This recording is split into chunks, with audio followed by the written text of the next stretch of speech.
hecho, le pido al equipo que nos grabe para ir con este tema.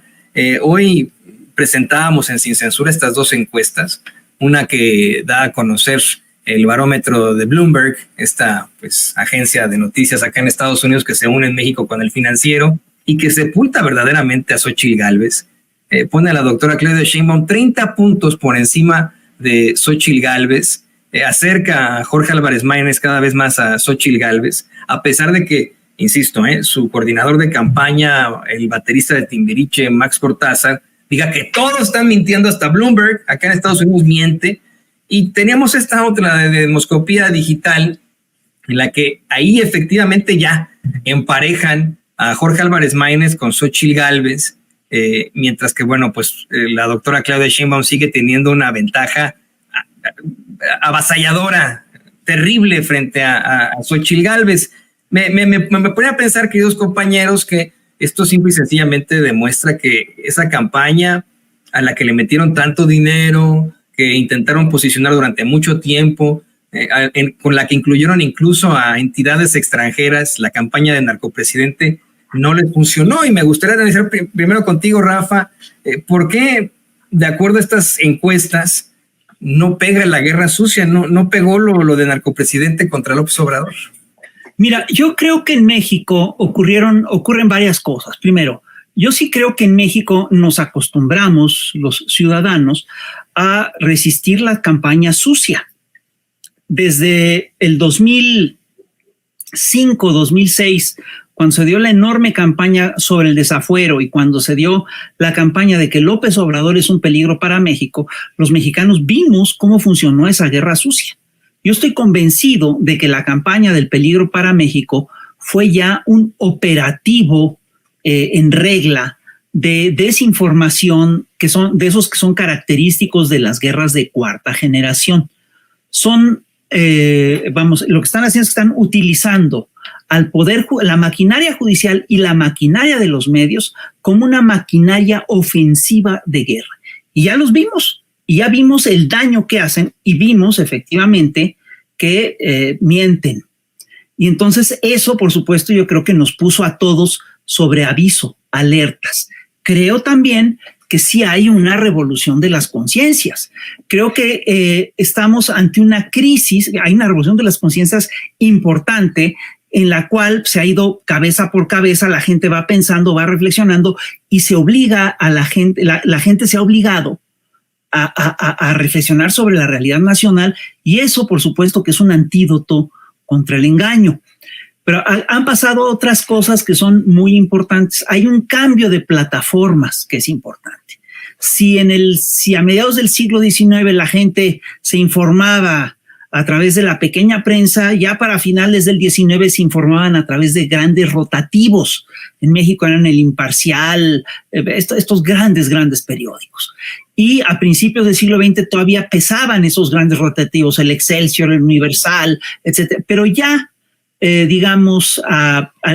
la década de 1920, la radio tenía un peso enorme. Empezó a tener, en la década de 1920, 1930, la radio empezó a tener un peso enorme y le quitó preponderancia a los grandes rotativos. Y luego le quitaron preponderancia a la radio, a los grandes rotativos, las agencias de televisión. Y a la televisión fue preponderante durante décadas. Entonces este periodo era era muy claro que había grupos que tenían el control de los aparatos de televisión, de los consorcios televisivos.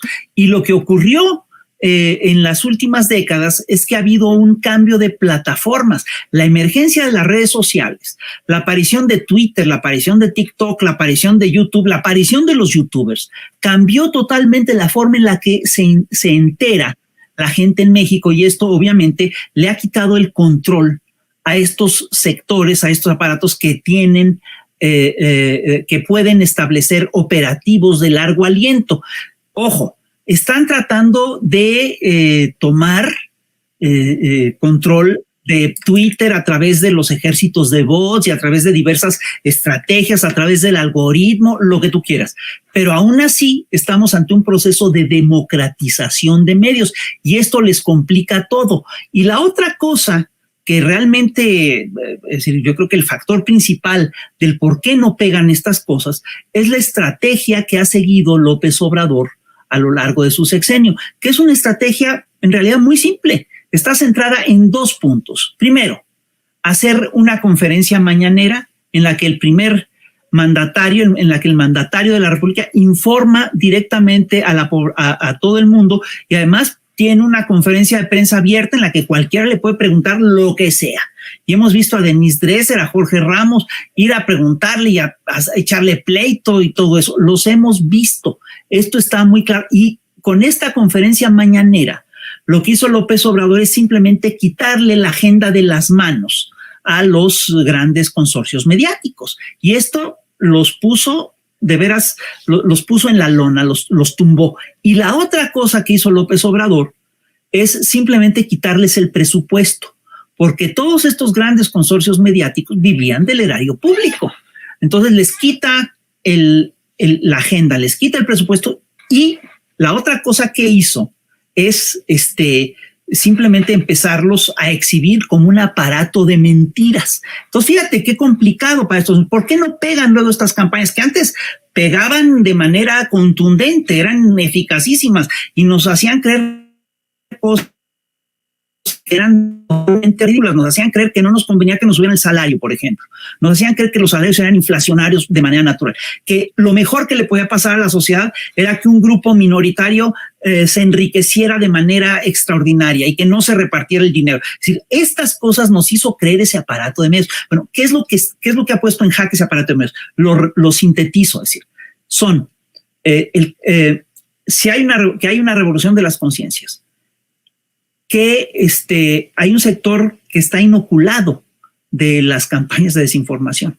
Bueno, hay un sector que está inoculado y otro que no, eso es importante. Segundo, que hay plataformas emergentes. Tercero, la mañanera y la crisis interna de todos estos medios. Tiene una enorme crisis de credibilidad. Ahora, fíjate bien, lo que yo veo es que lo que están tratando de hacer en el caso de Xóchitl Gálvez es que están tratando de consolidar su voto duro.